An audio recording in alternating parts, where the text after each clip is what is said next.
friend. If they rockin' red, they're a 10. Champions, we the best, we come again. Kop-Ish clean up in every region, elevation in every season.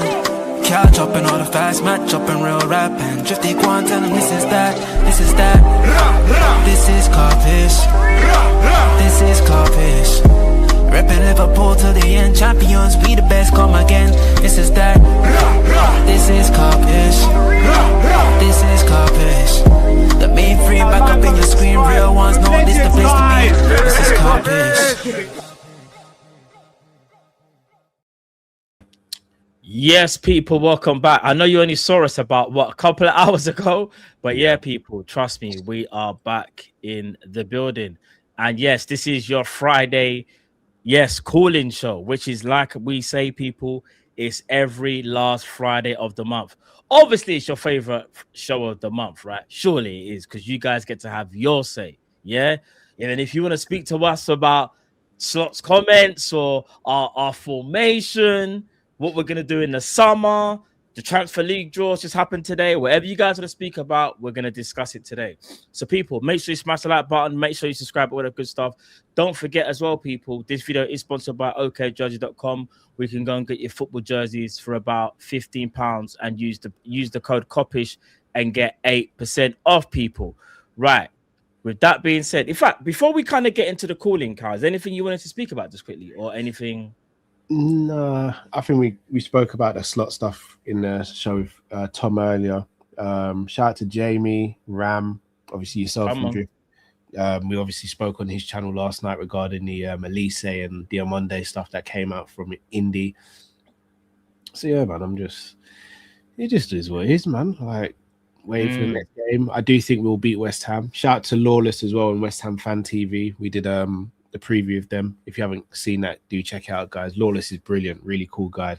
To be fair, all the guys at West Ham Fan TV, they're good guys, man. Nicky's cool as well. So yeah, if you haven't seen that, then do check that out. And then, but yeah, I think we'll win against West Ham. I think we'll go through against Galatasaray. But as I said, I'm not too confident about Liverpool at the moment. I hear you. I'm in the same premise. Big up for everyone as well that was joined us earlier on. It was me, Drift, Cal, and Tom. We had a very, very good open conversation about Liverpool's future and what we should do and what we shouldn't do. Go check it out after this, people. Not yet, but check it out after this show. Also, guys, just to let you guys know as well, for the callers that call in, don't forget, you will only have about 2 minutes. I'm just being real. Just keeping it a buck. You get 2 minutes. We're going to try and get for as many callers as we can because this show will be locking off around 7 p.m.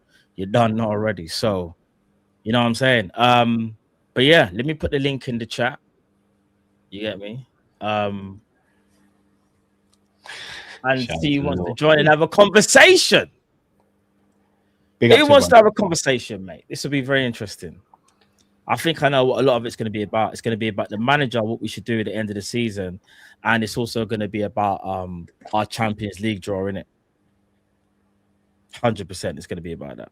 Yeah. But it might be about something else, though. It could be about something else. I don't know. Could be. It could be. Maybe it's about players being sold. Are we being too protective over certain players? Is it time for certain players to go? Are we targeting the right players? Do you get what I'm saying? I don't know. Big up those people that have just joined. I see 2 people already. I'll give it another minute and then we're gonna get this on the road. Let me just double check as well, actually, that there's nothing new from Liverpool, actually, while I'm just checking something quickly, because you say this manager does love to speak, Cal. He might say something else. I don't know. I'm just saying. Yeah, at this point, I only watch the press conferences because of what we do here with Kopish. Otherwise, I would just stop watching press conferences ages ago. Oh, I've got some right on cue. I've got some quotes from the coach. He said, this is what he spoke about in regards to the Champions League draw. Given the possibilities of the draw, we got exactly what we anticipated, and that is a tough last 16 draw against an opponent we have faced once already this season. We know in the away leg we will have to perform better than the last time we were in Istanbul back in September. That is our immediate challenge in this tie, especially as we know Galatasaray has such a positive result against Juventus to reach the last 16. But the main feeling is excitement, because this is what we worked so hard for in the league stage. We wanted to be here, and now we want to make the most of being here. We have important games in other competitions before the Champions League, comes back around, of course. So hopefully when the tide rises, we will be as ready for it as we can be. I'll be real, I can't really complain with them comments, you know. I'm happy with those quotes.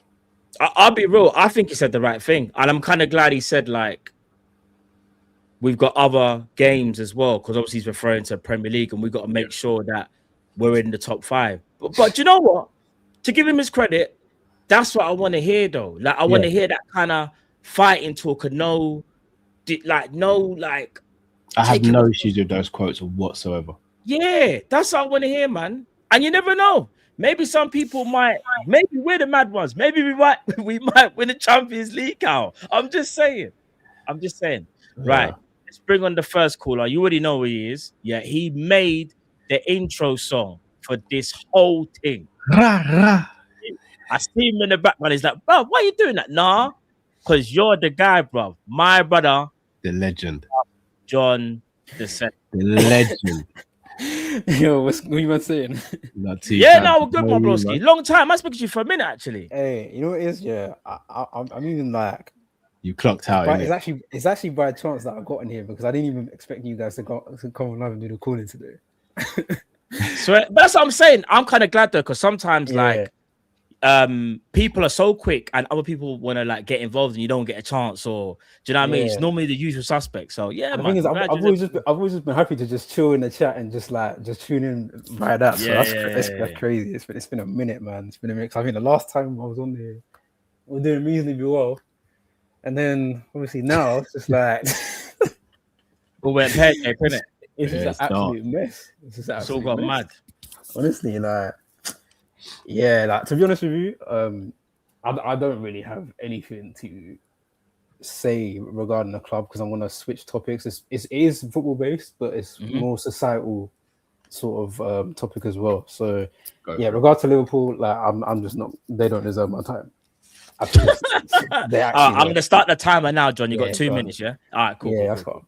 All right, so I think I only have one question, but I'm obviously gonna give a bit of context to it. So obviously with all that's happened with Vinicius Jr.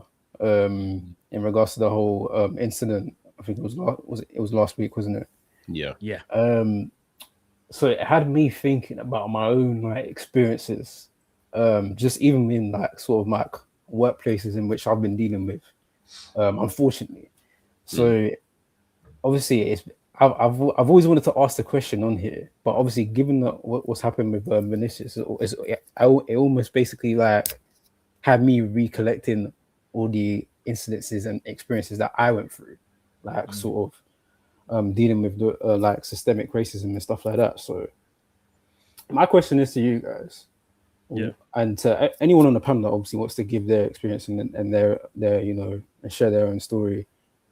If you guys have, obviously, if and when you have experienced that, how did you guys overcome those situations, and what protocols did you guys take when these experiences did take place, and whether you experienced it or whether you knew someone that experienced it and stuff like that? Like, what protocols did you take to obviously combat it? Did you go to I don't know, your manager, or I don't know, whichever situation it was, or how did you handle it? Wherever it went down. That is literally my only question today. So. Okay. It's a deep question, man. It's a deep question. It's a deep question, but yeah, that's my only question for today. So. Deep question, man. Yeah, man. My bro. No worries, man. Hold on, before you got new music or anything coming out? Absolutely. Yeah. Let the people know, man. Come on, man. All right, cool. I'm not doing humble in 2026. Not when you're talented, bro. All right, so listen, everyone in the chat, follow me at John the II. So it's basically John the Second, but obviously when you read it face value, it's John the II, JONTHE the II. Follow me on, and that's literally everything, on TikTok, on Instagram, and X if you use X as well, and YouTube as well. So follow me on there. Big up Drifty. Hey Drift, I gotta get back to you, by the way. So I got you. Yeah. I'm gonna get back to you. I got you. But yeah, follow me on all socials, everyone. Yeah, exciting stuff coming. I can say with confidence. So, yeah. But yeah, appreciate you guys, man, all the time, all the way. And by the way, you know what it is? Yeah. I was thinking, you know, when I made the theme tune for you guys, you know, when it got to like after the 6 wins, yeah, like the first 6 wins, which were dodgy, by the way. Yeah. After we took that them 9 defeats and that horrible run, I started to think, I know, Kyle, you obviously there's a thing about this Kyle cursing it, but then I thought to myself, anytime I listen to this intro, yeah, and given the way that we perform in this season, I'm thinking, wow, have I cursed? Have I done? Is that a John curse that I've cursed? Like, is it me? Like, it's not you, bro. Trust me, bro. It ain't you, bro. It's the manager, bro. It's not you. It's obvious what the issue is. In the words of Claude, it's time to go. It's time to go. R.I.P. Claude. Trust me. Anyway, let's up, you guys. Love. Bless my bro. Take care, man. I tell you what, though, Kai, if we get Elise and Schlotterbeck and we now have another bad season, you ain't beating the allegations, bro. I can't. Wow. That's true. Wow. That'll be 2 songs in a row. You got what you wanted, bro. It'll be crazy still. Right. Let's speak about John's question. Speaking I've about got 3 examples. I've got 3 examples. Okay, do you want to go ahead and give your example? So the most recent one was when we went to the parade together. I don't know if you remember, Matt. I think you were walking slightly ahead of us, Drift. I don't know if you remember, Matt. The guy walked past me and my sister-in-law, my sister-in-law's partner at the time. Yes, I remember, but I didn't. Yeah, I wasn't there. I was slightly further ahead. Yeah, I didn't tell you at the time because I didn't want it to turn into anything. But yeah, basically, he walked past my sister-in-law and said, "What's up, my N-word?" But he's clearly drunk. Obviously, he didn't know I was with my sister-in-law, so I stopped him and I was like, well, "What do you say?" And obviously, he didn't say it again. And my sister-in-law was just like, "Please don't." And I was just like, and then I think you started to walk over, and I was just like, "If I tell you, you're gonna get annoyed, and if we do something to this guy, we're gonna get arrested in Liverpool as well." Then I'm gonna have to explain to my mother-in-law why my sister-in-law was in Liverpool by herself. There's no easy way out at Liverpool. Yeah, bro. I had to stomach that. With that, I wanted to smash his face in. Another time was at secondary school. I was at secondary school, so about 12 or 13, and a kid called me the N-word, and we had a scrap, and he got in trouble for it. I got in trouble initially until people obviously told them why we had a fight. And then the third time was queuing up for a club. Me and about 8 of my friends, and some guy in front of me, again, drunk again. He was just, I don't know if he was kind of not shouting the word out, but he's saying it. And I was just like, bro, stop. Like, what are you doing? He's like, what, did that offend you? And I was like, bro, just stop. And again, a couple of my friends come over, and I was just like, again, there's 2 of them, there was 8 of us. If we go and beat these guys up, it just looks like a bunch of black guys beating up 2 white guys. And I was just, again, I had to kind of let it go. But it's just that constant reminder. It happens. It does unfortunately happen. So it's just annoying, man. But yeah, I mean, yeah, you just got to pick the moment in the time. Like, it's very, like, each time I wanted to rip the guy's face off, but sometimes, like, you kind of have to let it go sometimes, unfortunately. Yeah, I've had something similar at school. Got into a little scuffle. Both had to go see the head teacher, but it did get dealt with. He got suspended.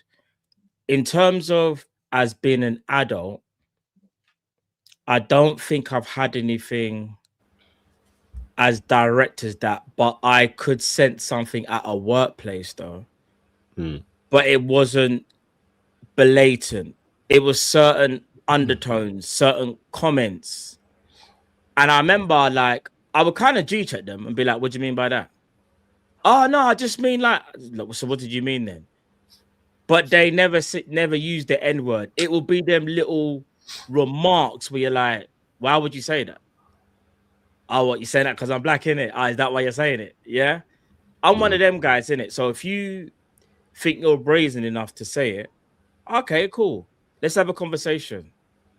And if we can't have that conversation, then there's other means how we can have that conversation.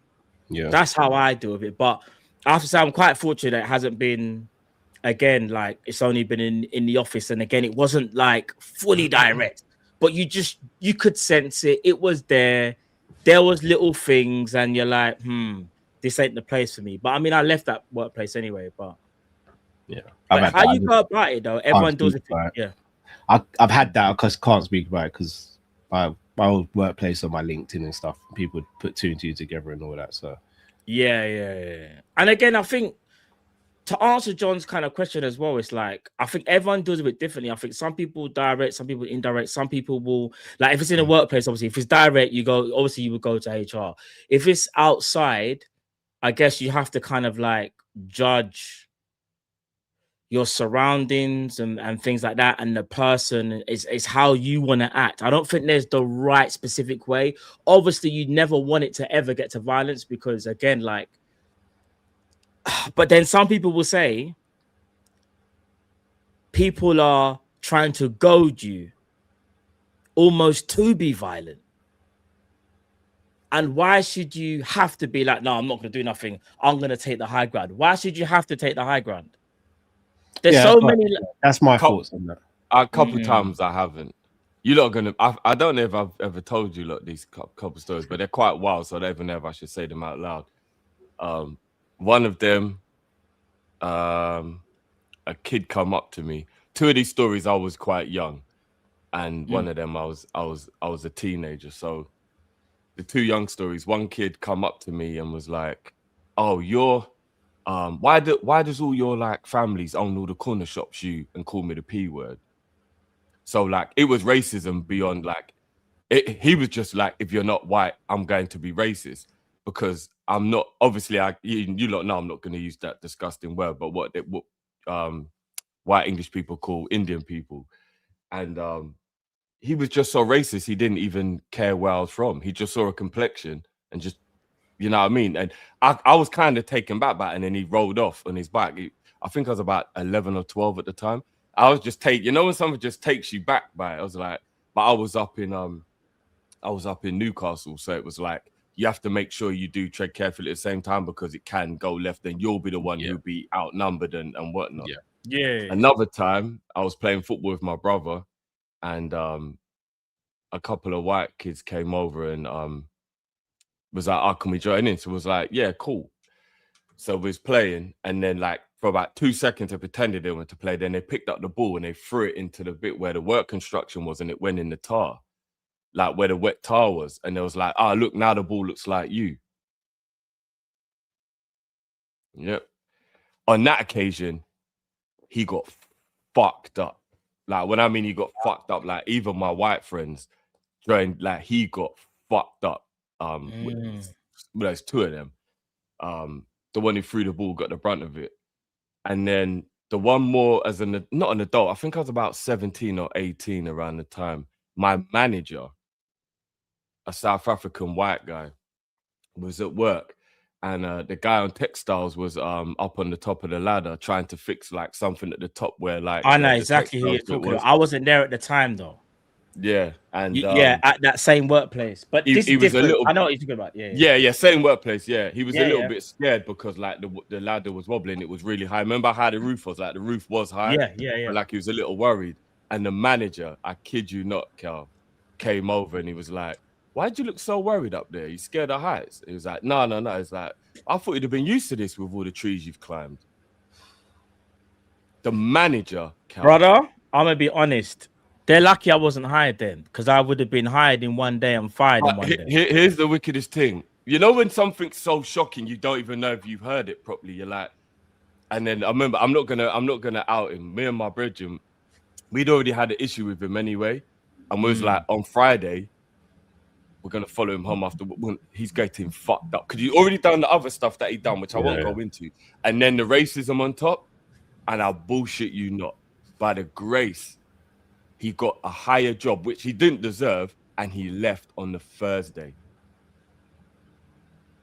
But so, like, crazy. You know, when you're just like, we were going to fuck him up. He was actually not just that, but that was like the ice on. But I've never in my life been so shocked in a workplace before. From all the trees you've been climbing, you actually think you can say that to a black, like, you know, he's just like, I don't know if you have ever been so shocked by racism that you froze a bit. Like you didn't even know how to. Like you're like, what? Did I just hear that right? It was wild. So yeah, unfortunately, I've got more stories, but I won't go. But like, I've had a lot of encounters of racism over the years. So, I've been chased and all those things as well back in the day. Oh yeah. So have I. Yeah, it's wild, man. End up in the wrong area. People see you. They don't like the way you look. Because there were certain areas like in South here where like if you went there, brother is dark. Pollards. Yeah. You remember South Bermondsey? I never went that far. I never had to go that far. I only went that far when I went to uni. But yeah, Pollards was rife. I'm trying to remember the place. Dark. There's one that's rife, bro. Like crazy. It's mad. Crazy. But yeah, man. There you go, people. Like we say, like unfortunately, you know, in life, racism, it's been there since the start of time, and it's quite sad that even now I see people in the comments saying they're about to deal with it even like recently and things like that. Like it's sad to hear because there's just no place in it in humanity. There's no place for it. Do you know what I mean? I tell you what I loved though, and I don't even know if we can play it here because there was music involved. I loved those young African kids in the in that village who did the whole celebration thing to honor him and make him realize he was supported. I don't know if you lot saw it. So like, they pretended they was having a football match, scored a goal, and then one of them, the one who scored the goal, started doing the dance, and then everyone joined in, and they all had Vinnie Jr. Tops. I haven't seen that, you know. I ain't seen that. Is that the group that always goes viral for their dance? Their dancing. I'm not sure, you know. I'm not sure, but I know it was a village somewhere. I bet someone tagged me in that if they got the. It was I will, but it was you know when you get that happy tear, like you know when you get that like it was so cool. All these young kids, and they were good as well. So it weren't even just what they were doing; they were actually good. But some light out of the darkness of all that bullshit. At least you know what I'm saying. No, for real. Right, I think the next caller. I know the order. However, I just want to bring this person next only because I know I don't think he's got a lot of time, and I can see that he's in the car, and I'm guessing that he might need to jet soon. So, big him up, Lesedi and Bruno. I've almost got like 100% chance. I know exactly what we're gonna talk about. Oh, is it okay? But Lesedi and Bruno, you're next after this question. I promise you, you're next. Big up Bayesian. Hold on, let me get it on the screen. There we go. Bayesian. Yes, Bayesian. What's going on, broski? Yes, brother. What going, G? What's going on, my bros? Not much, bro. Just arguing about Arnie Slot and everything else, bro. Yo, listen, Drift, you're absolutely right. Right now on a surfboard in the middle of the Atlantic, and I telling you to swim. Me, Cal, and Matt on the big yacht. Driving away, bro. Man, just gonna leave me to be shark food, you know. Bruv, if you wanna back this man, even if you win the Champions League, bro, you gotta suffer a little bit, bruv. Wow. Nah, tell him, Bayesian. Okay. Bro, I don't give a rat's ass if you win the FA Cup or the Champions League or both of them. That mother effer got to leave this fucking club. Straight goods.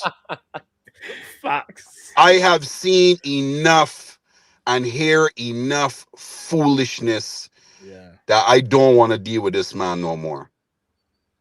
Man's robbed our identity, guys. Let me just be honest. Yeah, he's robbed our identity. We don't have none no more. None. Yeah.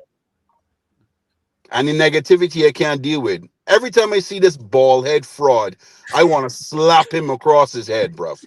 I want to get violent. Cal said that he's a villain. I'm more villain than Cal right now, bro. I'm pulling Thanos right now with all the rings on his hand. Him and Gakpo for me, I pile drive both of them freaking well in the mat, on the pitch.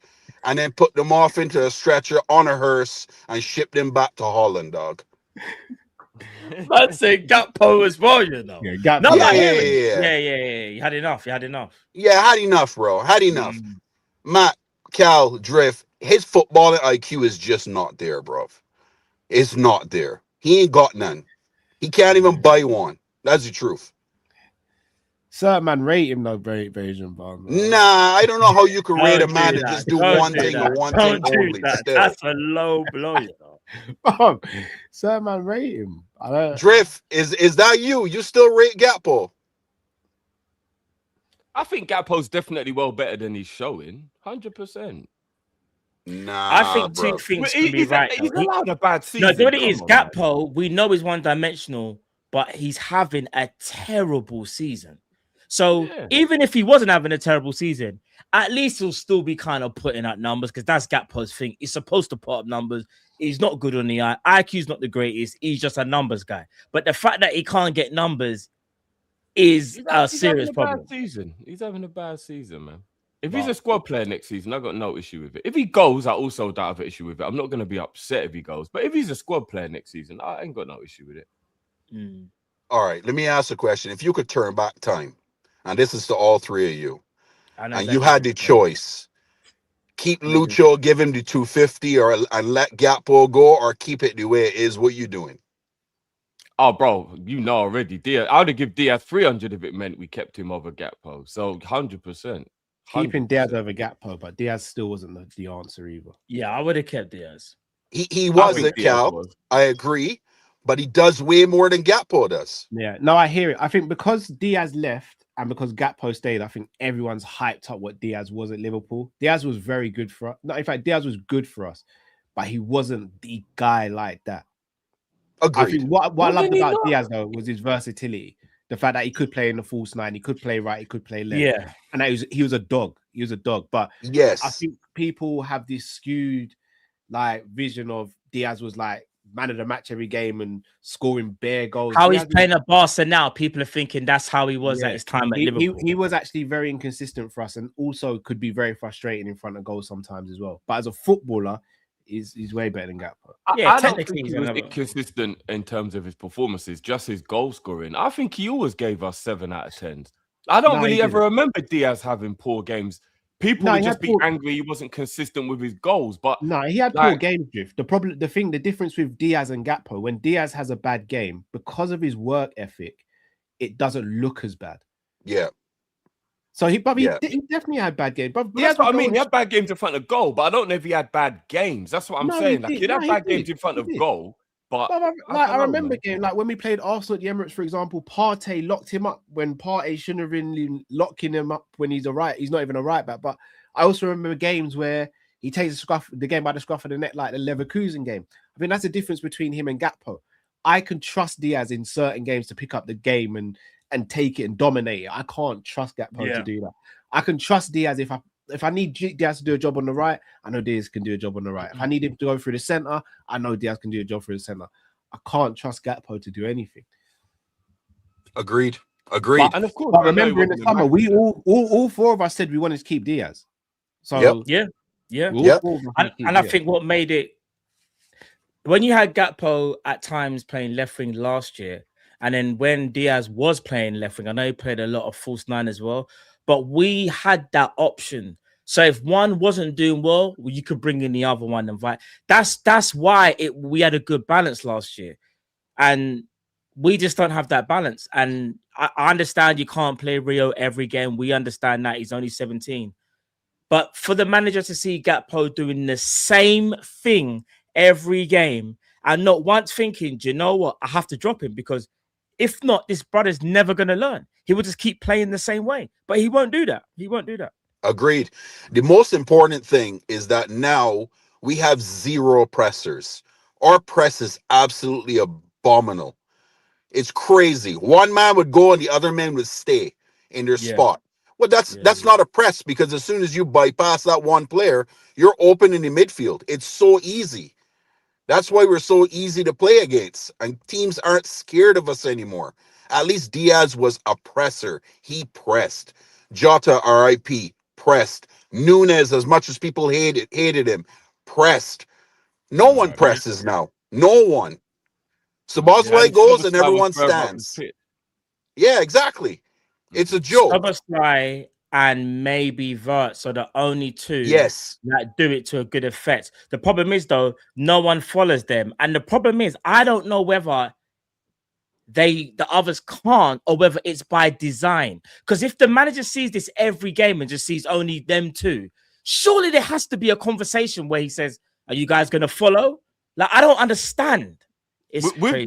With Verts, I actually think Verts sometimes just does it off his own back, you know, because sometimes you'll see he doesn't even look behind him. He just goes. Yeah. I think sometimes Verts just does it by habit. Somerset does the same thing as well, Drift, sometimes. Yeah. They won't even look behind. They just do it thinking, which technically they shouldn't, though, because they're breaking formation. They shouldn't actually just do that. Do you get what I mean? Because they're breaking I get what you're saying. Yeah, you got a point. You got a point. Yeah. But look, get Slot out our club, and then we can be better. Just get him out. I can't deal with it anymore. But look, I know other guys. People gotta come on. I gotta shoot off to work. Love to you all, brothers. People, smash them likes. Big up, my G. And fuck Slot.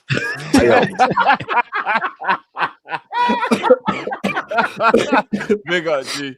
Big up, bro. Love to you in the family, my bro. Big up, Mason. You know how I knew that Mason's gonna go on the raid, because when we was talking yesterday, he was messaging me like, "Nah, Drift, he's got to go. Fuck this guy." So I definitely knew for you knew he was back. You knew. Big up, Mason. Can I say one thing before we get the next call in? You see on the pressing thing, I might be wrong here. You guys might completely disagree. Yeah.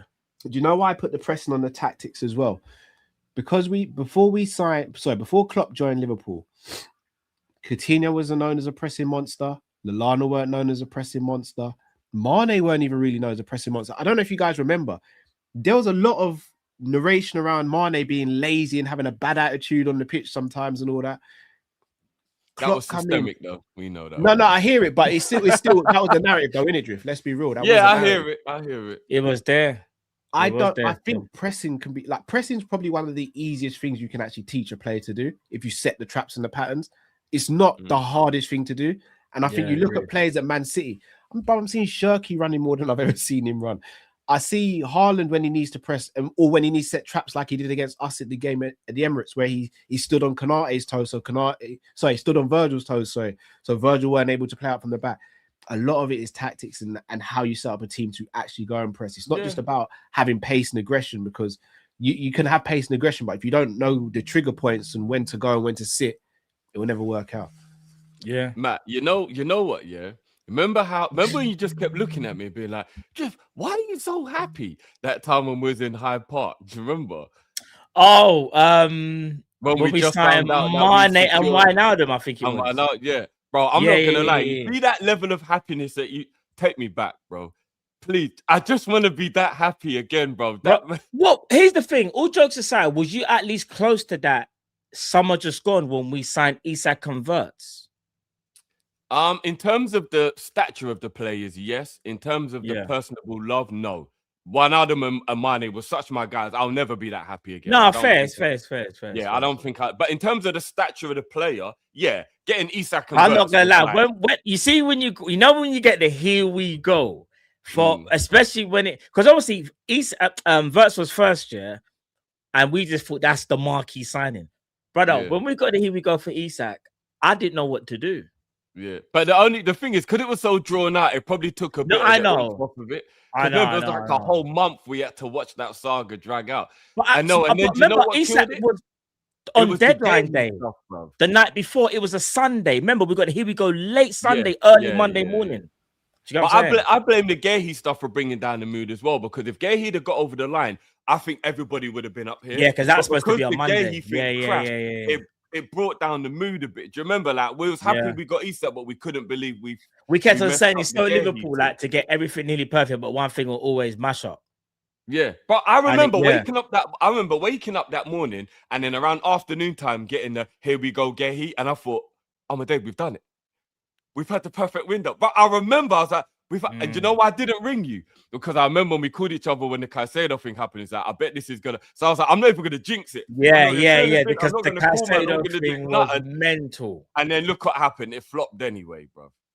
Do you know what I'm saying? So yeah, no, but take me back. Wijnaldum and Mane. I think the only time I've been that happy on transfers is Babel and Torres. When we got Babel and Torres. Yeah, Babel and Torres. I was a crazy fully gassed. The gas levels was like, it was. So yeah, those are my two. Thiago. No, but we're just talking about as a 1-2 punch combo. Yeah, still. Thiago, obviously. I don't think I was as gassed with Thiago as I was before. I was more in love with the idea of Thiago. With Mane and Wijnaldum, I saw a future. So like, you get what I'm saying? Like, I wasn't fully on board with Wijnaldum. I'll be real. The Lallana, I was definitely unsure of Wijnaldum. Definitely. Yeah, Lallana was over the moon. Another person I was unsure was Andy Robertson, bro. Same. I said, I remember having to convince you about Robbo as well. I said Robbo. And now look. I remember that. I just remember saying to you at the time, I was like, just believe, man. And I remember it was a hot day. It was proper nice. It was in the All I get to thinking is their man are getting relegated. From what I've seen of him, he's all right, but is he Liverpool level? And at that time, City was signing Benjamin Mendy, who I wanted at the time. Yeah. Remember, both teams were relegated. Newcastle got relegated as well. Remember? Yeah, you're right. Yeah, I forgot Newcastle got relegated. I was over the moon though. That window for me, I forgot about Robbo. That window, that might be my greatest ever favorite window. You're the reason. You're the person that gassed me up for the Caicedo thing, Drift. Caicedo. Yeah. Remember, we did filming at Stamford Bridge. Me, you, Matisse. Yeah. I was in the car, innit? Yeah. We got stuck in traffic, Matt. I kid you not. At the time, was I living in Streatham at the time? Nah, hold on. No, the Here We Go happened on the way back. No, the rumor started flying. The rumor. Yeah. And I was like, don't be silly, bro. We're never going to spend 100 mil on one player. And he's like, Cal, I think Caicedo might be the one, you know. And I was like, Drift, bro. But when I tell you, Matt, the journey should have taken half an hour. We were stuck in traffic for about an hour and 45 minutes, bro. Yeah, we were in the same spot for about an hour, bro. And then when the Here We Go, obviously the rest is history. I did what I did. I'm not gonna lie, Matt. I was gassing Cal in the car. Still, I was. I'm not gonna lie. Bro, we was all gassed, especially when we got the Here We Go, fam. Remember there was an auction, so there was all this build up. There was an auction, and whoever puts in the final bid while it hits the midnight, or can't remember, like there was a deadline that everyone had to meet, Liverpool and Chelsea. And then when Ornstein and them man said, the deadline's gone and Liverpool's bid is the highest. I said what? I said, what alternate reality are we living in? We never do this stuff. Yeah, and then the next day, fam, when we you see the cover one, you lot don't actually know the joke behind the scenes. Cal messaged us and said, try and fucking stop me. There was nothing me and Matt could do. It was actually out of our hands. There was nothing we could do. Yeah, Cal was mad. There was nothing we could do. Mad. Crazy. Nothing we could do. We couldn't convince him. That was it. Let's bring on another callers. Right. Bruno, are you there, bro? Yeah, I'm here. Can you hear me? Hold on, Bruno. Give me. Yeah. What's going on in the gantry, bro? Yeah, first of all, that racism thing between Vinicius Jr. and that player from Benfica, I think, what's his name again? Prick. Pricchiani or something. Pricchiani, I think his name is. Pricchiani, I think. Yeah, Pricchiani. Yeah. That's disgusting behaviour. Look, I went through that when I was at school, 2011. I remember the guy telling me to go back to my own country. Now that I've been through that, it's not very nice. Racism. Yeah, I was told to go back to my own country. Yeah, not very nice. Told the teacher the guy was suspended. Should have been kicked out of the school. Yeah. No, I hear it, bro. I hear it. Another thing that I need to mention is this about the slot. Now, what did I say back in October? We're now in March. I did tell you a lot, didn't I? You did. This guy stays here. He's going to destroy everything completely. What did I say? But nobody listened to me. Yeah? He's destroyed the spirit of the club, hasn't he? He's destroyed the spine, the spirit of this club. And I'm sorry, Tom Little. I know you're not on the show, and if you're going to come on this show later, sorry, mate. We don't accept finishing 4th place. I've told you this a billion times. We don't do that here. Yeah? I was watching the show earlier where you was all arguing like it was 25-7. You was like, we're all going backwards and forwards like, what is this, Jojo, backwards and forwards, yeah? I was like, first of all, we don't accept being the bridesmaid here. We don't accept finishing 4th place. What is this? if he wins the Champions League, he can stay here. What in the name of garbage is that? Right? The guy's crap. Get him out of here. Right? And no, you're not waiting until the end of the season. What in the name of garbage is this? The guy's crap. The tactics are crap. The formations are crap. He doesn't know how to adapt. The man management is absolute horse poo. Right? What in the name of garbage is this? Huh? He can't do it. I want him gone. Right? I want him gone. And by the way, I've seen the Champions League draw. We could end up getting PSG or Chelsea. Remember the last time we played Chelsea in the Champions League, or the Chelsea fans need reminding what happened in that game? Fabio Aurelio free kick, yeah? Paid a check. Who remembers that? That was a bad day. That's a bad day, though. We lost that game. We lost, but it doesn't. I get the premise, though. Yeah, we did lose that game. That was very painful. But there's also another one where we beat them 4-1 on penalties, yeah?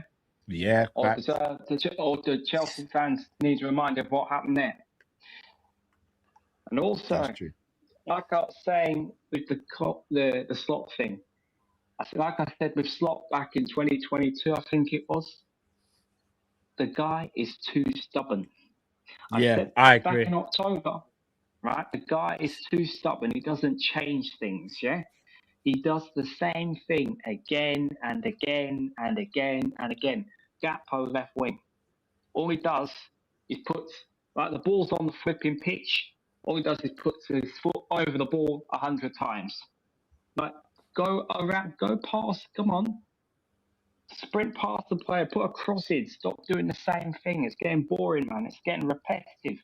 Stop doing the same thing over and over again. Salah. First time he's taken Salah off, he finally has the guts to take him off after 165 million games. Sitting there taking 25 years to finally take him off. At the end of the season, in fact, before the end of the season, I want Slot, I want him gone. Now, Tom Little said that, it's too late. Look at what's happening across the road in Manchester. Look at what's happening over there, those little skankids, Man United. They've got a new manager, Michael Carrick's coming. Yeah, former player, comes in, and they're above us in the league. We're 6th place. That's not good enough. What in the name of garbage is that? We're 6th place in the league. We won the league last year. Yeah, we were the bride. Yeah, Arsenal was the bridesmaid. Now they're the bride. They're top of the league. I'm sorry, Tom Little, but we don't do that here. It's as simple as this. If you're happy with being the bridesmaid or member of the audience, or if you want me to change it up, you know, when you're serving the food, yeah? If you're happy with the ones that are serving the food rather than eating it, right? At a restaurant, that's up to you, yeah? That's the message to Tom, yeah? If you're the one happy, the ones that are serving the food rather than the ones that are sitting down at the restaurant eating the food, that's up to you. We don't do that here. Yeah, with Liverpool Football Club, like Callum said, we are the bride. We are one of the biggest clubs in the world. Yeah, we ain't no team in the Conference League. I've told you this a billion times. We ain't a team in the conference. Yeah, one of the biggest clubs in the world. Oh yeah, I forgot to mention as well. Manchester City, 115, or should I say 130. Look at what happened with apparently, before I go, 60 points deduction. 60 points apparently. That doesn't look good. Anyway, I've got to get going because others have got to get on here. My 2 minutes are up. Thanks for having me. You're a legend. Big up, Bruno, man. Bruno. Big up, man. Thank you very much. And he's right. 50 to 60 points or 40 to 60 points possibly is what they could be deducted for next season if they're found guilty. I hope it's not all done in. I hope it's not done in one season. I want them to spread that over 4 years. But all in one season might actually mean that they because they probably will still be able to claw back 60 and not get relegated, isn't it? Yeah, exactly. So actually, no, 40 they'll claw back, 60 maybe not. Well, they usually. Yeah, they might get relegated if they. Because if you need 35 to 40 to stay up and they get taken, that means they've got to have a Centurion season to not be relegated. Well, yeah.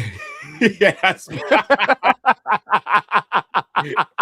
That would be crazy. That's crazy. That would be madness. That would be crazy. That's crazy. In today's game, that's insane.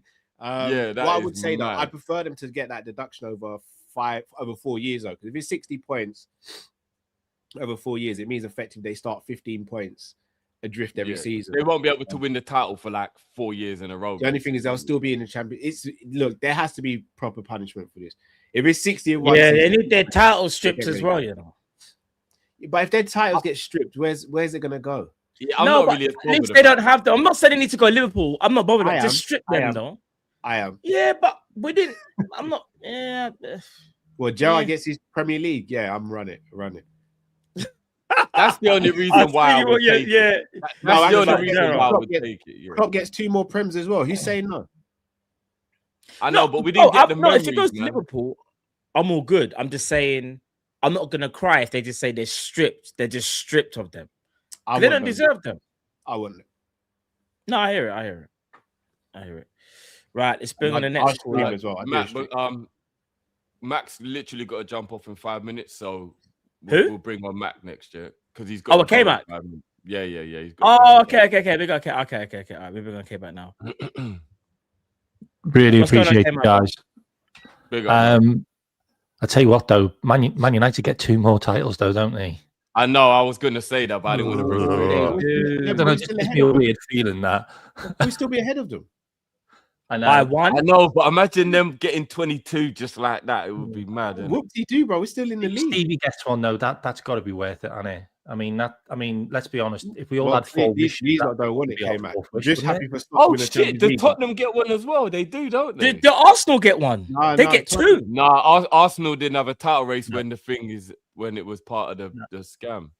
All their title races came after the allegations, so they don't get any. I feel like they might be entitled. If I'm not mistaken, it's up to 2022. I think it's 2011 to 2022. I think it is. Perfect. So we get 3 titles then. Yeah, we'd get 3. Man, you get 2. I will say something though. I didn't want to come on to say this though. I will say something though. If Manchester City do get the points deduction this season, Arsenal win a weird title, which would make me feel quite good. That they win because they would not be able to celebrate a title that was given to them by the competitors be taken away from them. I hear it. It'll be kind of scandalous. I hear it. They'd still celebrate. I'm gonna be real, guys. If we won a title like that, I'd celebrate it. Fickle fans. You would, but people be throwing stones at you all the time, though, innit? They throw stones at us when we did win it, bro. No, I'm just saying. No. But you wouldn't care, though. I wouldn't care either. I still celebrate. I just look down at them for my ivory tower, bro, and be like, what? Whatever. What I did want to say though is, you were just talking about all of those players we signed. Do you remember when we signed Florian Wirtz and Alexander Isak? Yeah. Mad that, isn't it? Crazy, innit? And we weren't a team. We've never been a team that signed the finished articles. Like that's never really been our thing. Like it was never like that under Jurgen, and we've gone and done that. Look, there's so many people that are going to come on the show tonight, and people who've already been on doing God's work. Keep it up. like I don't care if he wins I don't care if he comes 3rd, if he wins the Champions League, if he wins the FA Cup. I do not care. I do not want him at the club anymore. Okay. You know where I stand on this. Like, we're in a situation now where he's continuously playing players that are letting us down on a regular basis. And this was what Brendan Rodgers did. This is what Jurgen did at one stage, remember? And then we all started getting on his back, and we got on his back over it. This guy just keeps on playing players that just aren't performing. And we can say their names over and over again. Cody Gakpo and Ryan Gravenberch. By the way, interesting stat. Florian Wirtz has won more duels than Ryan Gravenberch this season. Florian Wirtz has won more headers than Ryan Gravenberch this season. Like, interesting stat. I thought I'd put that one out there for you. And this is the guy who's supposed to be in the middle of the park. This is the guy that's supposed to be the one which is supposed to be protecting the back four. No, not happening. Cody Gapco's won more duels than Ryan Gravenberch this season. That's another interesting one. And he's a striker, supposedly. Sounds like you know what I mean? Problem. And we can all sit there and go, oh, he plays Cody because he's a good defender. I'm sorry, I don't want my fucking forward defending. Especially when you don't score enough goals. And yeah, I mean, I'm not surprised about the aerial duels, Matt, because that's the only issue I have he's with only Gravenberch. 6'4". Like, you know, why would he be winning any aerial duels? Just out of interest, though, Matt, did you do the same thing for McAllister or not? Look, McAllister's been space jammed. We all know it. Like, okay. Just asking. Like, he's been space jammed. But the issue I've got with McAllister is he's obviously having to do too much work in that position because the guy next to him is non-existent. And I'm thinking if you put McAllister next to someone like a Dominic Szoboszlai for the rest of the season, I genuinely believe you'll just see a different McAllister. Like, you'll see a guy that can maybe make that extra 5 yards because he's not having to make 15 yards, you know, all the time. I'm thinking there's just something slightly off there. But if an offer comes in from Real Madrid, McAllister's gone. I'm sorry. Like, thanks for the memories, but you know, we can't refuse that. And I think next season we need two midfielders. Like, we need two midfielders. Like, that's got to be a main priority because it's just not working there. And if you're going to carry on playing, who's the two you'd sign number 10, then with this guy, if he stays, then you're gonna need a rebuild there because I just don't think that they can do the job in the Premier League right now. Like, we're just being absolutely swarmed.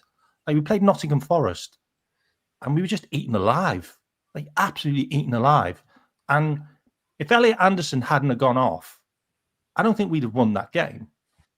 Like, he went off at half time, Elliot Anderson, because he was injured or he picked up an injury. And we started to regain a little bit of the game back because he wasn't there. But he had more passes than any of our midfielders together. He had more tackles than any of our midfielders together. And he's just absolutely eating us alive. And I just think we just go up against players like that and we're just never going to win the battle. Never going to win the battle. And I just want to say one more thing before I go is we talk about what he has to do to stay.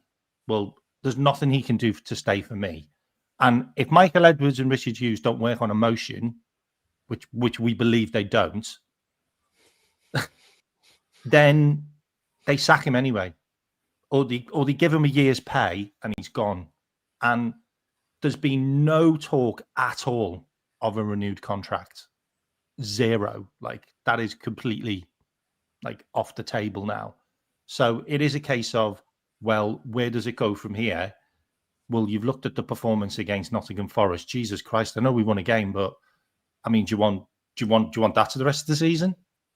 Where you play so badly all game and nick it in the 96th minute? Like, not for me. Not for me. Not with the team we've got.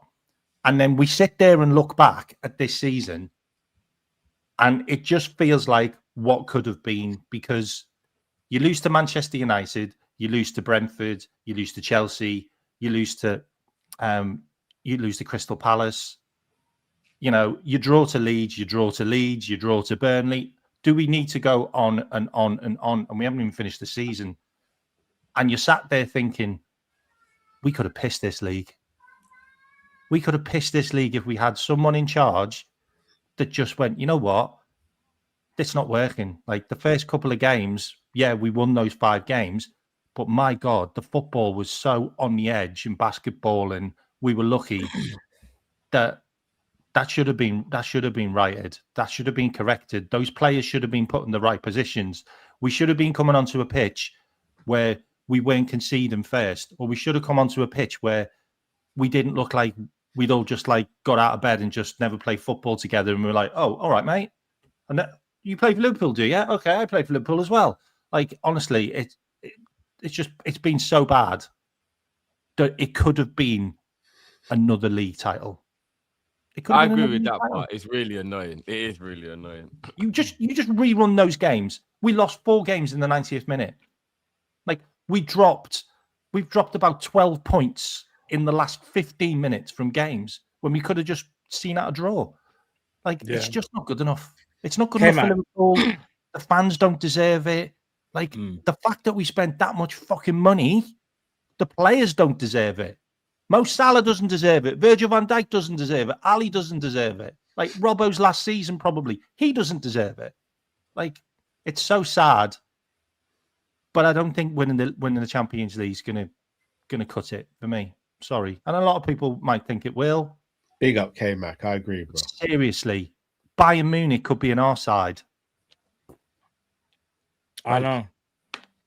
Arsenal are going to breeze all the way to the final. Have you seen their run? They got Mansfield in the FA Cup as well, the fuckers. Like, I want Manchester City. Their cup run now. It's crazy on a technicality, and we can all take the piss. No, that would be the best. That would actually be the best way to end everything if they did win it, but they won it because of a points deduction. That would be sensational. Yeah, because they wouldn't be able to enjoy it. They just wouldn't be able to enjoy it. And Manchester City go on this run now where they go ahead of them, and then the point deduction comes in, and then they get taken away. By the way, they've got to beat Leeds first, bro. I'm not going to lie. That might be in the league this season.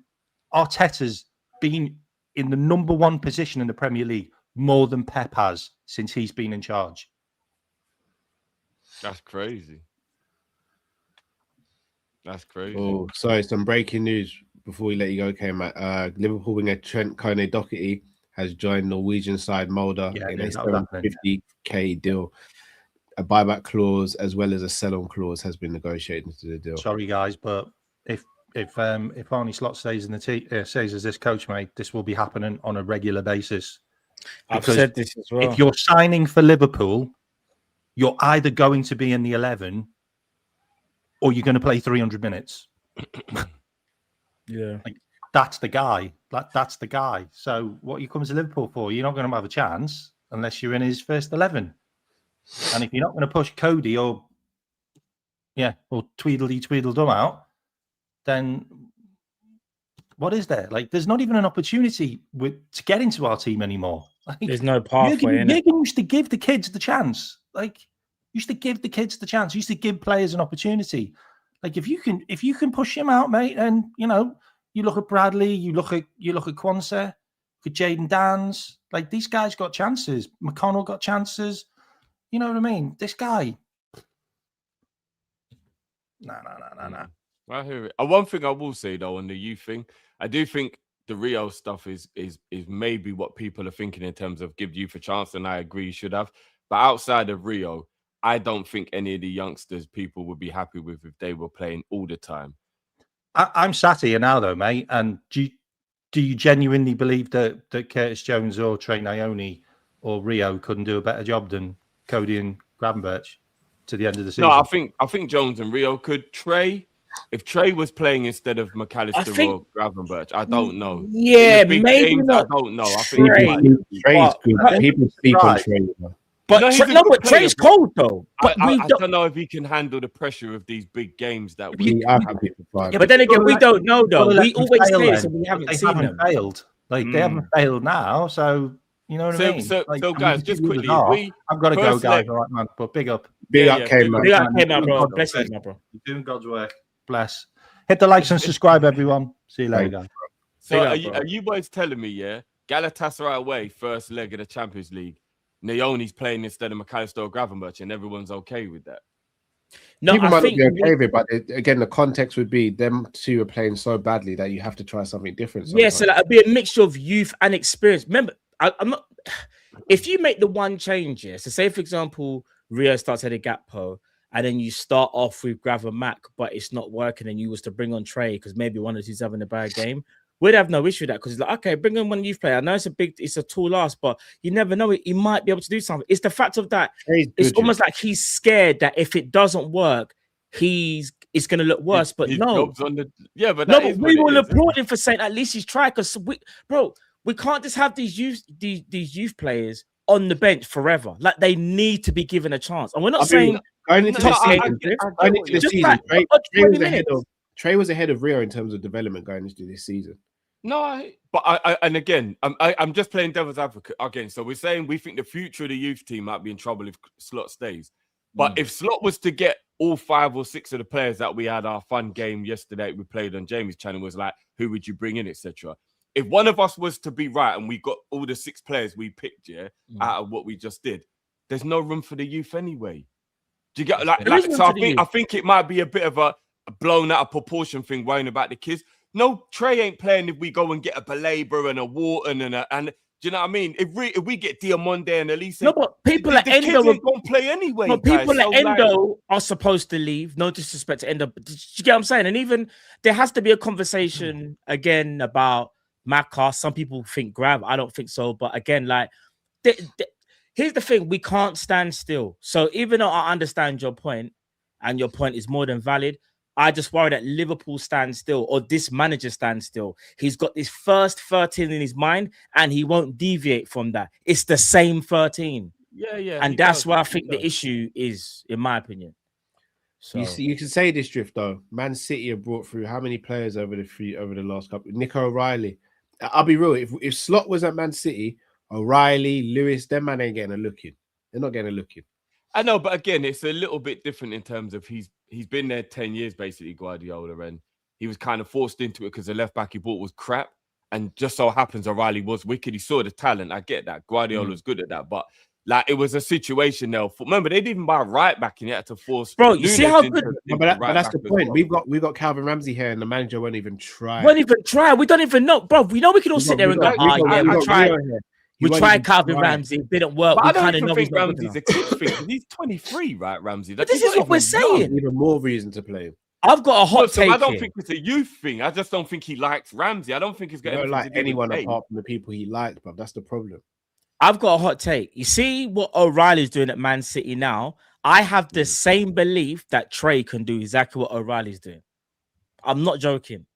Trey's good, that would be an accomplishment because O'Reilly's a really good player, you know. Bro, I'm telling you from now, when I pray Trey doesn't get frustrated and leaves, he is a serious talent.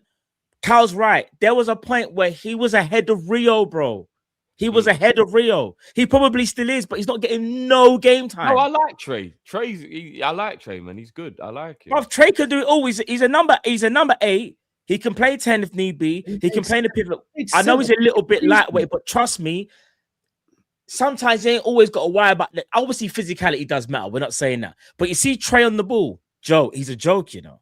When you see Trey play properly, he's a joke. You see the physicality thing as well. I think, again, I think that's a bit of a lazy narrative. Because he's slender, people think, you might just be able to push him about.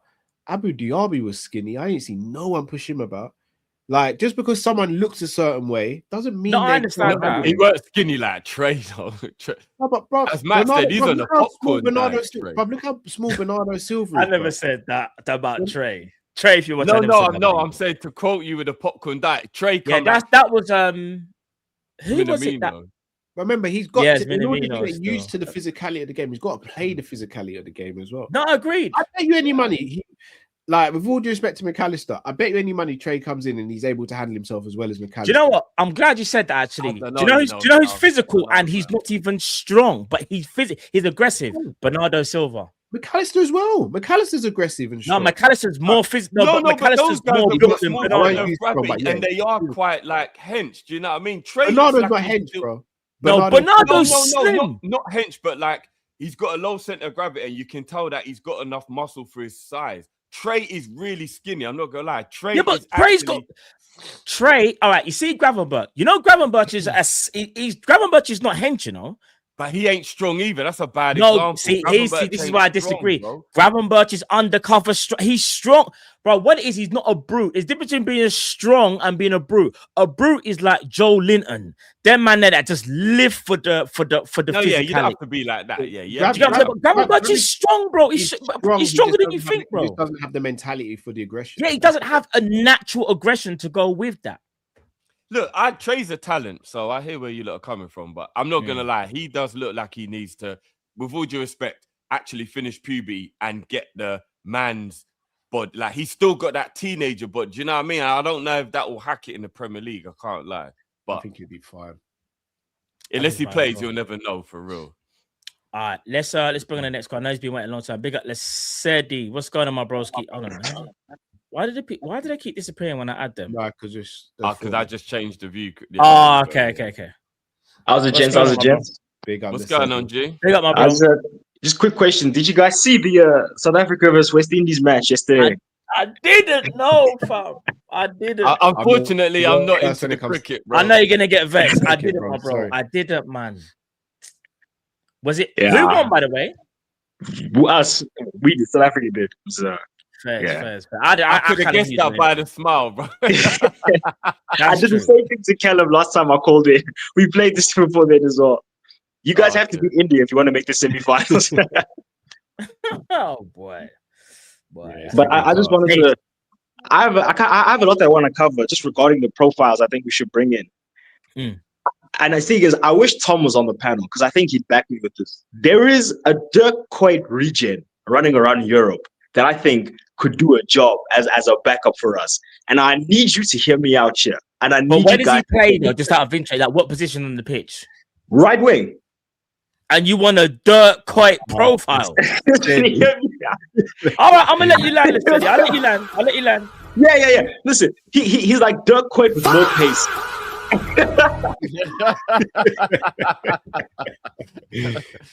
I'm actually intrigued. Yeah, go on.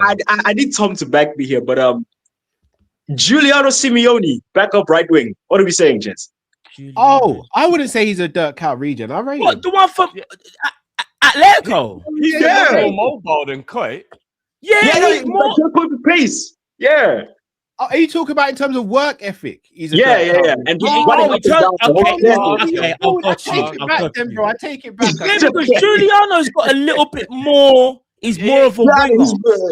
He gets more. I don't think he'd leave while his dad is still manager, though. He might. Will his dad be managing next season? Will his dad be managing next season? I don't think his dad will let him go. That's what I'm saying. That would be a tough one. He's good, though. I do like him. He's good. Yeah, and the thing is, he's got pace, bro. He's like what people think Frimpong is. That's what he is as a right winger. Like he actually thinks like a winger. He's used to being in those like attacking positions. He's not as one dimensional as Frimpong is. But that actually goes to my next point. Is that I think we are building a system where it's like the reverse of Klopp. Where Klopp, we had the engine in the middle and the guys on the flanks were like doing the magic. I think it's the opposite, where we have the guys, the magic in the center, and the guys on the flanks have to do the work. And this is why, and I need people to hear me out again, I don't think Elise makes sense in our team, if I'm being honest. Because he's a really, really good player. Like I'm never doubting I'm not doubting the quality of the player, like the quality. And I know what people are going to say, Premier League, this set piece ball fried my brain. I know what people are going to think. How can you pass up on a talent like that? Because he doesn't work. But did you say Elise is not going to work? Let him land, guys. Let him land. Sorry. Like I said, like for example, like Haaland is a better striker than Firmino. But if you put Haaland between Salah and Mane, it doesn't work as well. You know what I'm saying? It's not about the quality of the player. It's about the fit. And I think when you look at our team already, we already lack pace, like raw speed. We lack directness and 1v1 ability. What Olise is, and I said this on a different channel, Bayesian actually was on that stream as well.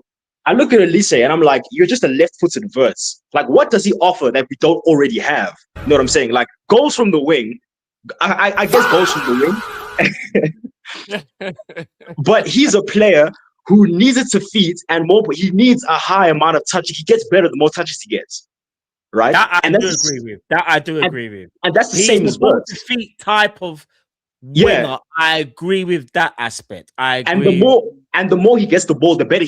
The more he gets the ball, the greater influence he can have on the game. Olise is amazing. Like, I'm not doubting the quality, but we already have a striker at Ekatike who takes more touches than your average center forward would. Now, that's already someone Wirtz has to share touches with. Now, you bring another guy who needs it to feed. I just don't see, and especially because even Isak, he doesn't run off the shoulder like that. I just think we need runners, bro. Like, we need like what the Klopp midfield was. We need that on the wings in terms of the wingers and the fullbacks. And I just see redundancy in the forward line. Because I'm going to ask, what does Olise offer that we don't have aside from goals from the wing that I already think can be supplemented down the middle? You know what I'm saying?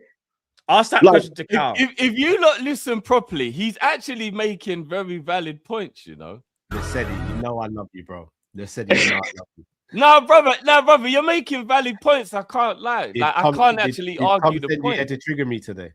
Yeah, I was trying to make it, bro. No, it's just... He's a ball to feet player, though, right? So let's say just quickly, if Elise, he's a ball to feet man. He if is. Elise wasn't your first choice, who would be your? Do you have a winger in mind that would be your first choice then for the right wing? Do you have one in mind? For the right wing, no.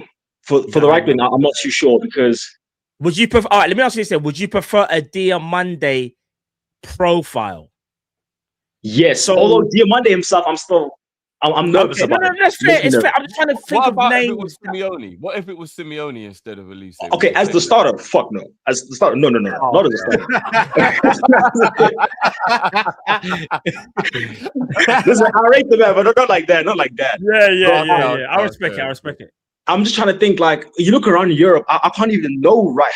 Do you know who would be perfect in this team? And I know it's like funny to say, prime Salah would like. Perfect for this team, absolutely perfect, because he could go from the wing, he could run in behind, he could take on his, but like that's kind of what I'm asking for. So when I look at the team, and I think, in my opinion, what Olise is, he's like an upgraded version of old Salah, like where he has the IQ, he has the playmaking, he has the goals, but he doesn't have that raw speed and threat that young Salah used to have. And when I look at it, so obviously you're gonna have to replace Salah. Like there is not another Salah. So you're gonna have to replace it with more than one person. So you need the goals from the wing. I think we have the IQ and the playmaking down the middle with Wirtz, if I'm being real. Like for me, Wirtz should be taking the lion's share of the touches, and the wingers should be wingers who are comfortable with like low touches. And even Ekatike, like, well, they found a relationship, and I'm happy for it. But that was my concern because earlier in the season, Ekatike was kind of crowding Wirtz, and when you spend 100 million on a guy, you have to build a team around him. So for me, I'm just saying we play Wirtz ball, and I think Olise next to Wirtz, I think it's. You're not sure because it's. I don't like it, bro. Who gets the ball? Because I don't.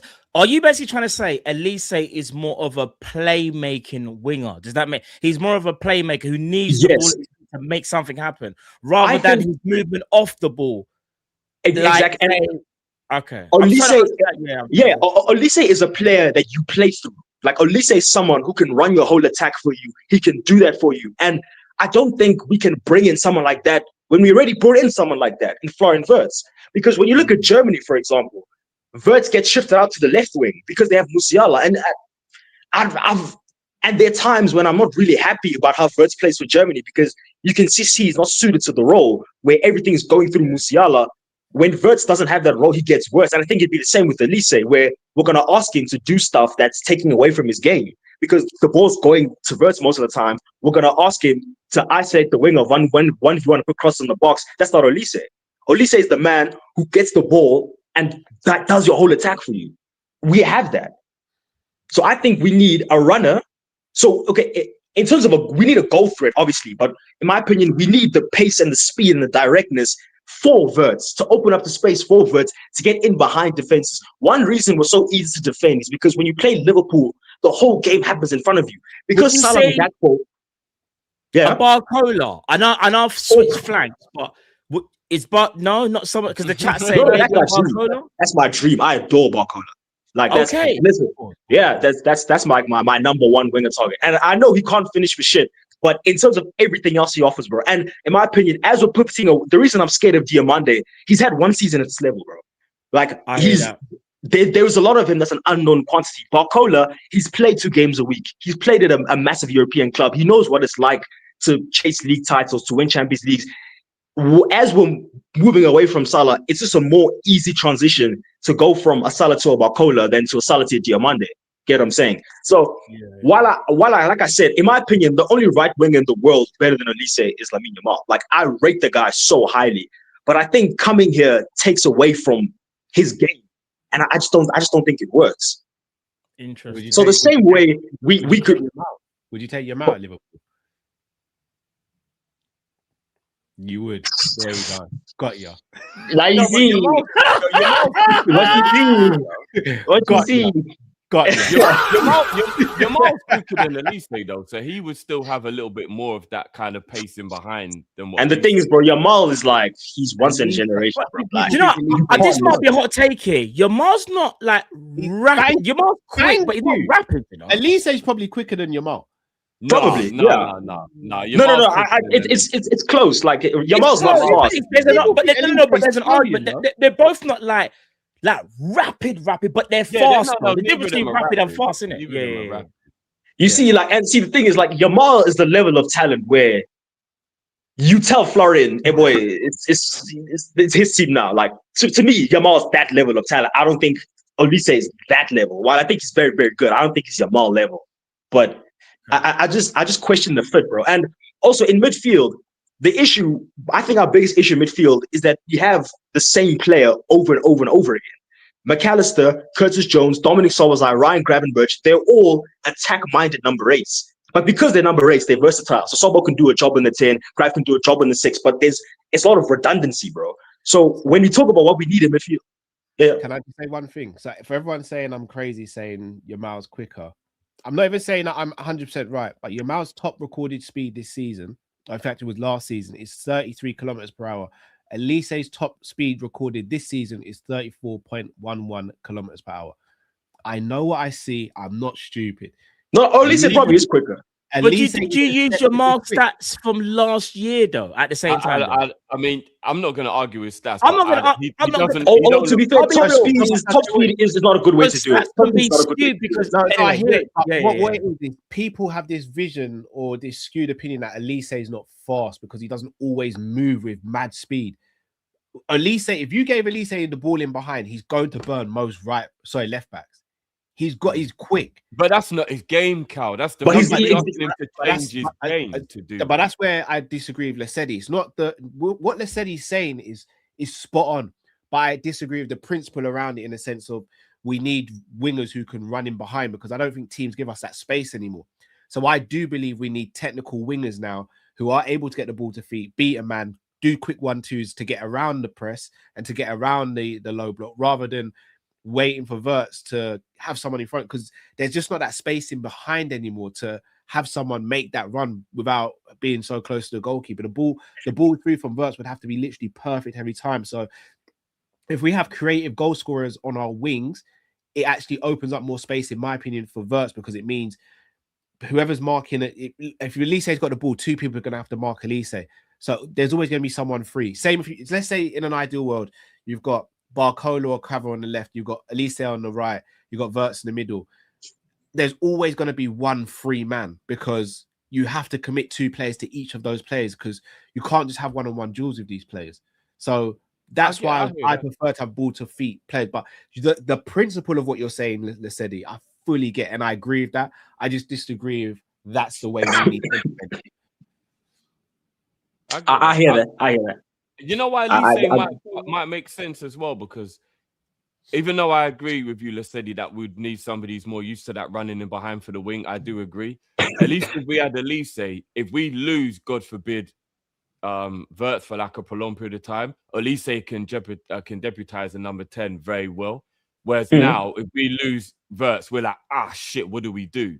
So at least if we had Elise in the team, we'd have that other option that would still keep creativity in the 10 there. Do you get what I'm saying? So I hear you there, but I just question them together.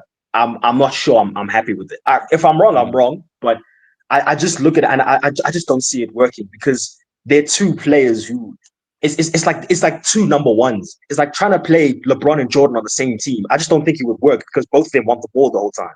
I just question the fit.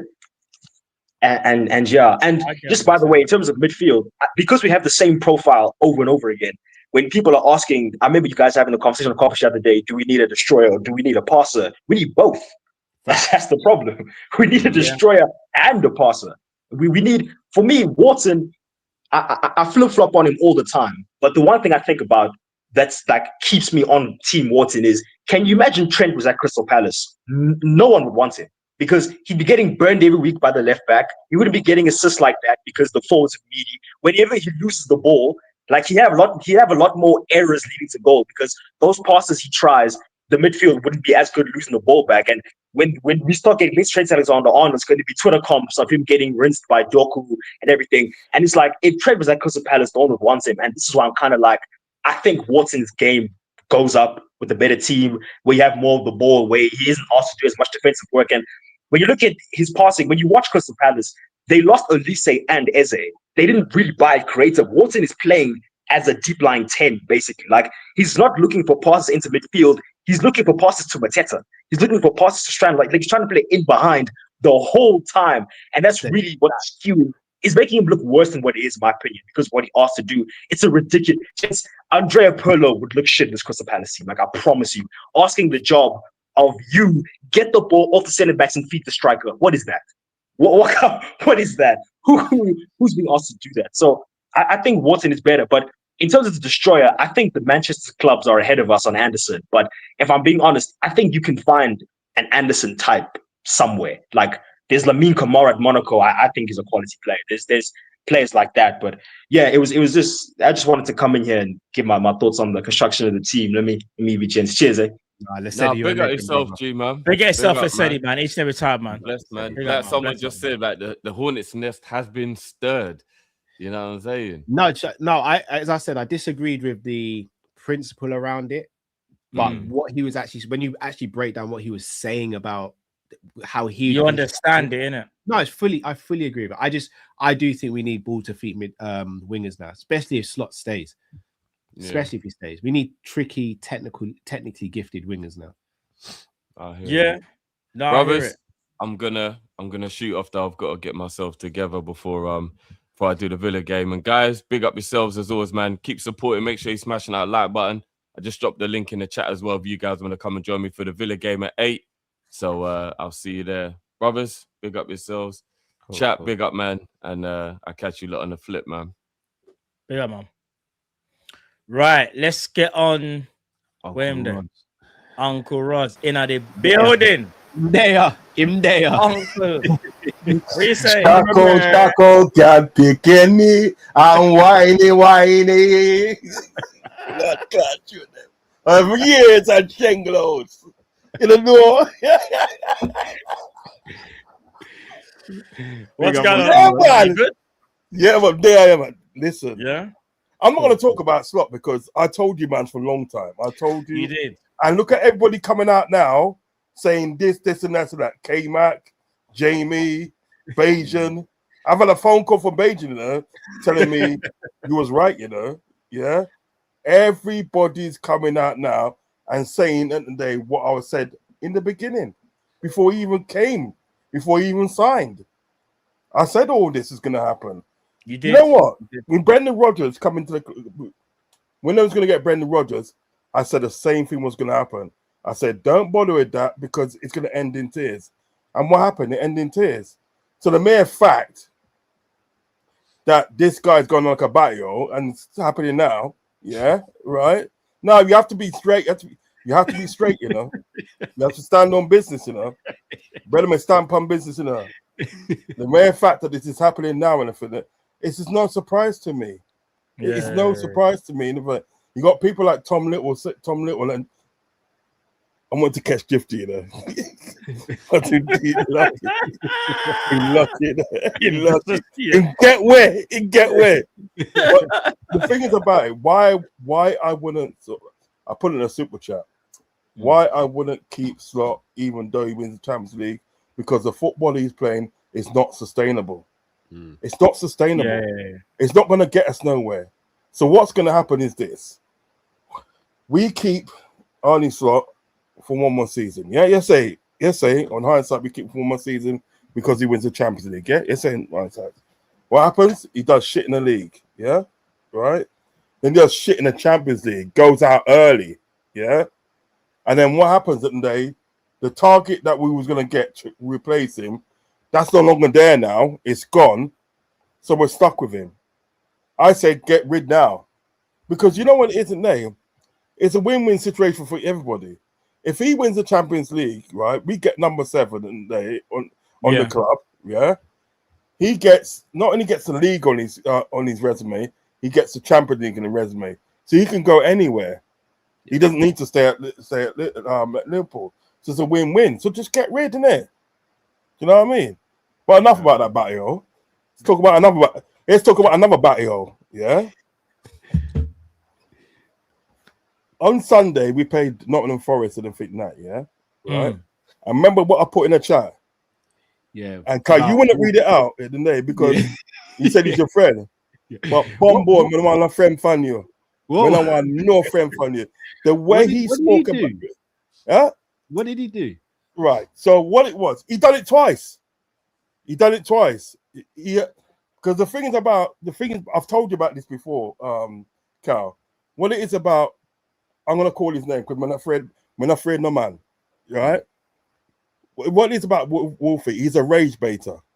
Yeah. He rage baits a lot. Do you understand what I'm saying?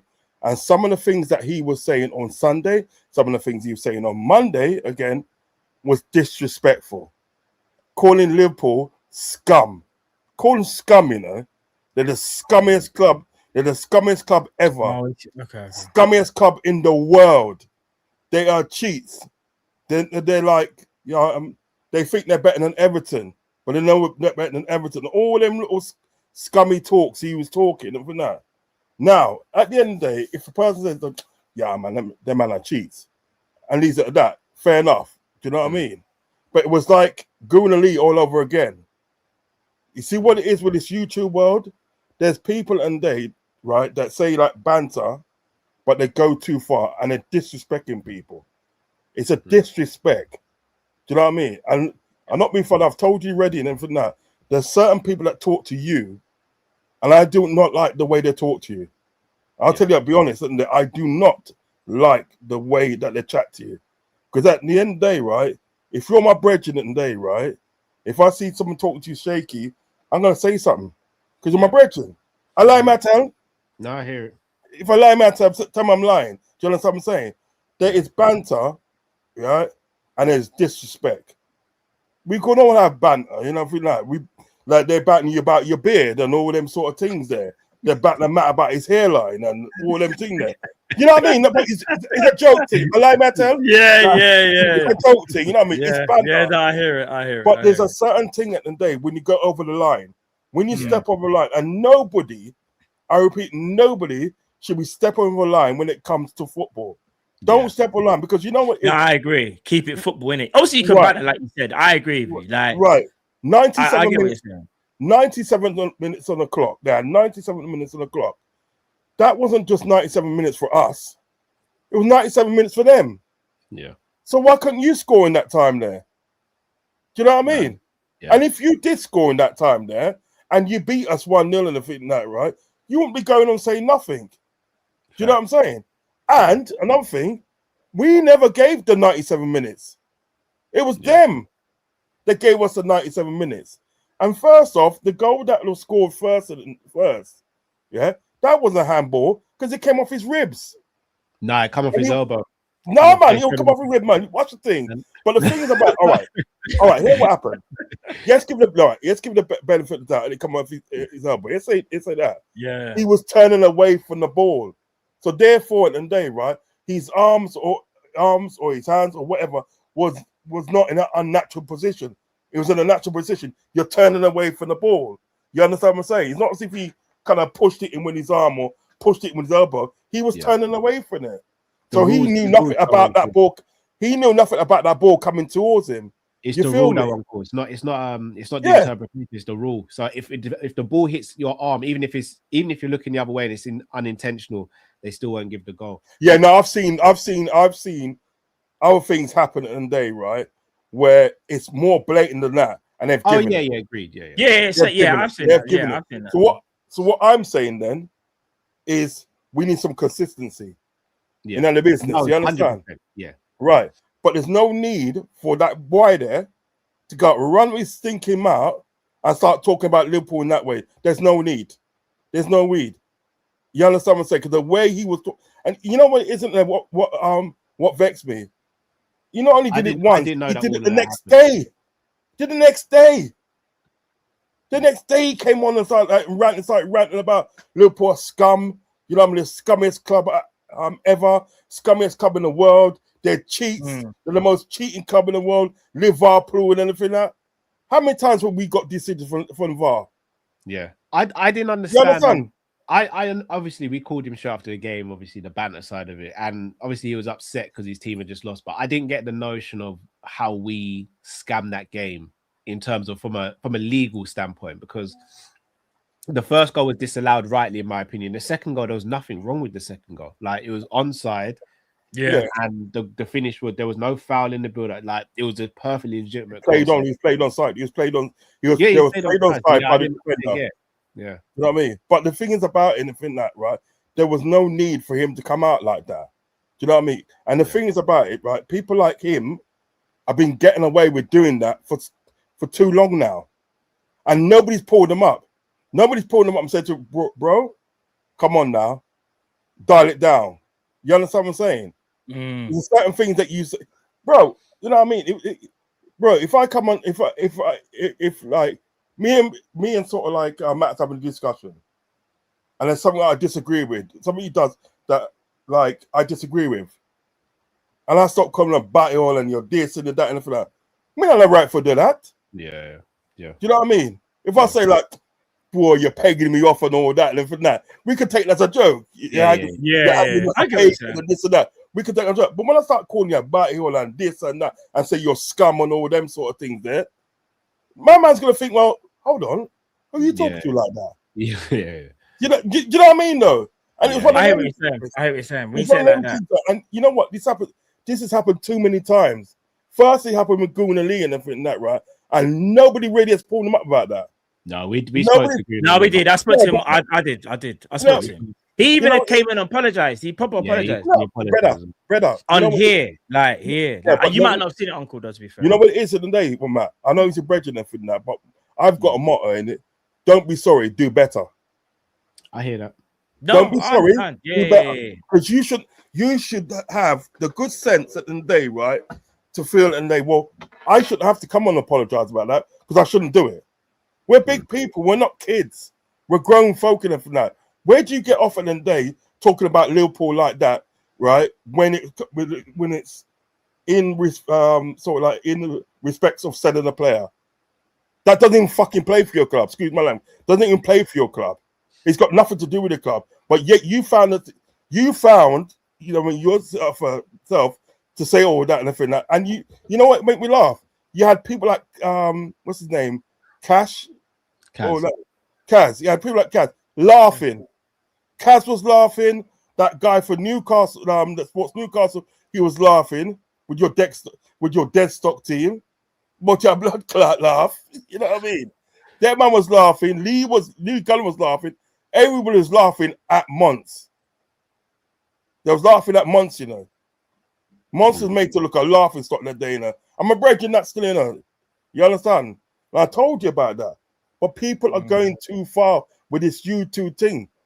I need to see it. I need to go and watch it. I need to have a go and look because I haven't. Obviously, there's times when I know panel shows kind of like go a bit overboard, but I don't think. I mean, I haven't seen anything, and Mons hasn't said anything to me. But maybe that Goon and Lee thing at the day, that Goon and Lee thing that happened time ago, anything that. So if you it happened time ago, and to be fair, he did he came on to the show another how many months later. And he said, listen, that was really bad of me, X, Y, and Z. Months later. Well, weeks later, not months, but weeks later. Yeah, but not even weeks. Like that should have been hours later. Yeah. No, I know, but he wasn't. No, but the thing is, he apologized. But I'm talking about when he actually came back onto the channel. We didn't want to bring him on that. We didn't want to bring him Yeah, on but that. It was a bit mad, didn't it? So no, he should have done he should have done a Mm. stream himself hours after and said, bro, this and this and that and that. It don't, you know what, isn't it? It don't take, it shouldn't take you, man, at the end of the day, because you know, it shouldn't take you, man, to come into. No, I know what you're saying. You know, it's out of, yeah, that's what he done. It's out of all the rare. You know what I mean? And yeah, he would suggest that he should apologize. He should know that himself at the end of the day. Number one, not to say that. Number two, at the end of the day, well, I think I better come on apologize without anybody asking me. But that thing with Wolfie the other day, I'm just, you know what it is? I'm just sick and tired of these people and they thinking they can talk about my club at the end of the day that I supported for over 40 years, can talk to us like we're some idiot, like we're some fish I rode. You understand? Like with some fries I rode. I don't play that sort of thing there.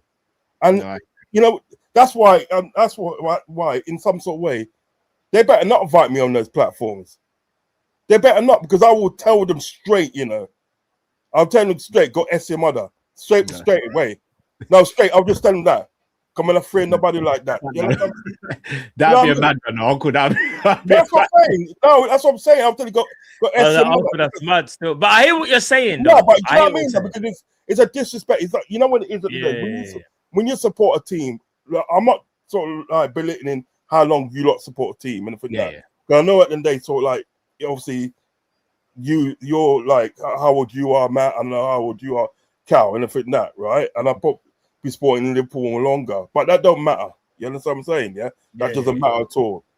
You know what I mean? But it's like when you're supporting a team that long and you got love for team that long in it, it's like a man coming into your yard and disrespecting you. And what I'm trying to say is this: at the end of the day, when it comes to sort of like football and everything that, you don't go over the top like that. It's like with the thing with Vinicius Jr. And this woman that they should done a report on it, and she broke it down. Yeah, to the fact that they sort of like the difference between what that guy done and Nicolas Otamendi done. Right, when Nicolas Otamendi done it and everything that, he started pointing to his stomach because he got tattoos of how many times they won a Copa America and all that, and say, look, we won more than you and this and that, and I had a laugh or joke with him, say like, you know, Argentina as a nation is better than you and this and that, rare, and they look back and forth, laughing and joking. But then what that guy done was totally different. When they called him sort of like, he called him like a monkey in Spanish. Yeah, you know what I mean? And if he didn't say that, why are you going like that for? You understand what I'm saying? It's obviously you said something in the day that you never want anyone to hear. So it's a difference. Yeah. Now when it comes to racism in the day, in sort of like in football or in society, the only way that you're gonna get rid of it is stricter punishment. Yeah. Now, if people know at the end of the day, sort of like if I say something on a racial tip to some person and they, all right, I'll be banned for football forever. Yeah. Trust me, they won't do it. You understand? Yeah. But as always, love and respect. Come on, always. Come on, each and every time, man. No matter what, no matter what, to boy you up in a star. Because a bad man, you know, a bad man, you know, king. No way, we press, you know, press me on trigger, you know. When I press the button. Nah, listen. Carl, we're gonna link up in the weekend for that, and we'll give you a more in-depth talk about, because when it comes to sort of like this and day, right? Quick before I go, when it comes to this and for the people stepping over the line, it's a more of a bigger issue because people tend to do that sort of like a lot, not just with like Liverpool Football Club, with other clubs in the day. You've had people at the day in week or last week in there. You've had a guy at the day walk off a stream in the day because people is getting too disrespectful. Yeah, you understand what I'm saying? You heard about that one still. So you know, it's more of a bigger issue. I think there's a lot of toxicity in this YouTube world and everything. 100 days. 100 days. Yeah, and it shouldn't be. It should just be fun. Really, just be fun. Yeah, you know what I mean. Anyway, love and respect. I'm gonna eat some curry goat. I'm gonna eat some curry goat and some basmati rice now. People dead. Big up Uncle Rod. We got Uncle Roz, man, each and every time. Legend. Come on. Legend. All right. No, I hear where he's coming from. I have to see. No, I understand it. Don't get me wrong. In the YouTube world, so let's cut you. In the YouTube world, yeah, there is a lot of toxicity. And not only that, in the YouTube world, you need to know how to navigate, because that's why, listen, I don't need to say too much. Like, there is a fine line, I guess, between banter and being disrespectful. Yeah. I'd like to think 99% of the people that we've ever streamed with are very, very respectful. Yeah. But obviously, you're gonna get the odd people or people out of how many try and take things too far. And I think also as well, sometimes there can be miscommunication. I will say this because I think sometimes someone thinks it's banter, but someone doesn't think it's banter, and you kind of have to kind of find common ground as well. So that's what I would like to see. And I'm not, everyone can have their own opinion on it. Big up Uncle Rod each and every time.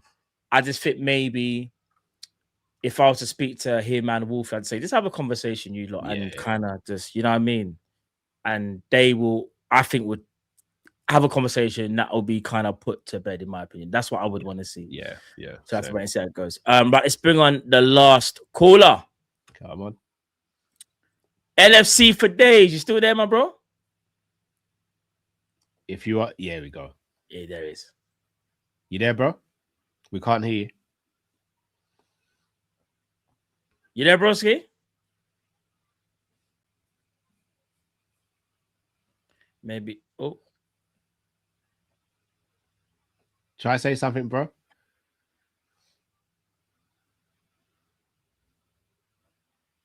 You guys hear me now? Yes. Yeah. Now we can. Yeah.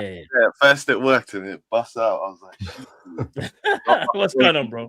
Yeah, how you guys doing? You guys good? Yeah, not too bad, fam. Not too bad, my bro. Yeah. Hey, it's good. Yeah, man. Yeah, you guys were talking about that Vinicius Junior thing. Yeah, so it was a bit mad. I remember I was just about to take a train now, and yeah, I heard it. Everyone was confused if it was the audience or the crowd or if it was a player. And I heard it's a player. And it's mad because, you know, you got a thing in the row where see it, say it, sorted. Yeah, but in this case, we're still thinking it'd be sorted. You know, people are still talking about that buck-tooth raccoon number 25. How's my man saying about monkey? You know how crazy that is? And apparently, he said starting discriminatory against gay people, but the guy didn't cover his mouth, bro. So I don't know how we are still investigating that. It's crazy.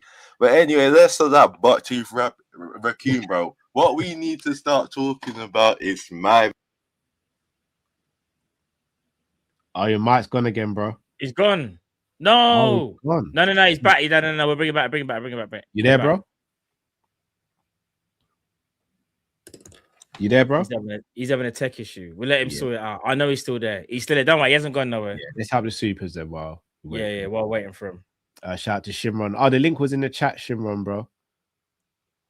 Jamrock says Pep also didn't play all the kids together in a game. He didn't, to be fair. He did, but he managed to pick his moments. Anyone seen the new Jamaica kits? They're beautiful. They are cold. I'm getting it. I don't care. I'm gonna count the family for that one. Yeah. SC for day. Stay there if you can hear us, bro. Just read that last super chat. How will we know whether Rio and Trey are technically gifted if they don't play? I'm not going to say the last bit. I do want to speak to Wolfie because obviously I didn't know what the streams were, so I need to watch them. Yeah, I have a good relationship with Wolfie though, so I'm pretty sure if I did think anything was offensive, I would let him know, and I think you'd understand where I'm coming from. I think for the reason I say more Trey than Rio is because I've seen Trey play for the under 21s and under 23s last season, and when I've seen him in pre-season as well. Trey's good, man. Trey's very good. LFC for days, you there, bro? Still no luck. Can't still hear him, innit? No. God, then like this. LFC for days, you there, bro? It's just not having it, innit? I know them ones there where like there's just for some reason the phone just wants to just mess about. I wonder if he's traveling maybe and going through bad reception. That's true, actually. We'll keep him here for another couple of minutes. But while we're here, man, before we round off, if we don't get any luck, let's see for days. Obviously, I gave my score prediction. What are you saying for the West Ham game? No Verts. It's going to be terrible football. I gave my prediction thinking that Verts would be available for this game. Yeah, there's no Verts. If Verts was there, we'll beat them like 3-0, 3-1. That sounds mad because we don't really score a lot of goals, but I actually feel like we play better away from home sometimes. I say sometimes. We're at home for this game. We're at home, innit? Yeah, we're at home, bro. The pressure is all on us to break West Ham down. But West Ham aren't known for being resilient like that, though. I'm going to say 2-1 Liverpool. They will score. They will. But we should... Salah's going to have to get his playmaking bag, though. I'll say that. He might have to get his playmaking and the goal scoring bag in, man. Yeah, Salah, I'm not going to lie. We need a big game from Salah and Ekatike, you know. I've already given up with Cody. That's why I didn't bother mentioning his name. No, I think we need a big game from Cody as well. Yeah. Who knows? Maybe Trey might get minutes. Nah. No, what would you think Rio might get minutes actually? No. After the way the manager was speaking about it. He should be starting, but he'll come off the bench again. Yeah. Let's see. Damn, we lost Leslie for days, unfortunately. Rio's not going to start. Shout out to Jamrock says, too many snowflakes in the chat, get a grip, people. Jamrock's always brutal. Let's see for days, he's back. Hold on. Let's see if he's sorted it out. Let's see for days, you there? No, bro.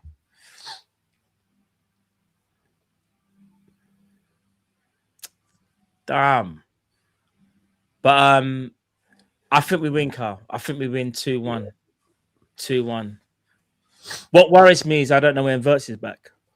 That scares me. The fact that he says that, normally when I say these things, I have a rough idea. And then this time he was like, I don't have any idea. That scares me, bro. I really hope that Verts' injury is not more serious than what we've just found out something. So... But it didn't. It seemed very innocuous, and he seemed fine. It did. But with back injuries, you don't know how long they can. Is it? I don't know. They haven't specified exactly what it is. They just say back injury. Yeah. They won't say if he's having back spasms or whatever. They've just said injury. Slot said he didn't understand what was going on either. Yeah, and I'm worried. Yeah, same. Do you know what I mean? So, boy, well, Matt, let's wrap up there, my bro. Yeah, indeed. Not today, but obviously tomorrow. Catch us tomorrow for the watch along. Make sure you go and do that, people. Make sure you get your predictions in. I would say, if you're smart, put your predictions in once you've seen the team sheet. That's how I normally do it. Because sometimes you're going to look at the predictions and see, the big up might have said, I don't know, Verts is going to score. Well, Verts ain't playing, so that's an easy one to get right. But I'm sure they won't do that, but you get the premise. Always check the team sheet before you do that. In my opinion, that's what I normally do. So, yeah, big up for those people. Brent says, Cal, when a man shows you who he is, believe him. No, I hear that, but people can change as well. I will say that. People can change. I'm probably going to go live later on my channel. Probably, I need to pick up my daughter, then sort some stuff out. And then, I might go live for a little Q&A session, about 30, 45 minutes on the Sanderson show. Okay, cool. I'll do that a bit later when I get back. So switch on notification, guys. And it's been another one, people. Trust me. Kall-In show. Please do smash that like button, subscribe if you're new to the channel. We'll be back tomorrow for the watch along. So, people, go and enjoy the rest of your Fridays, whatever you're doing. Stay safe, stay blessed. Big up to each and every one of the callers and everyone in the chat and everyone watching on replay. Till we see you again. Take care, people. Have a good one. Love, peeps. Have a blessed evening, man.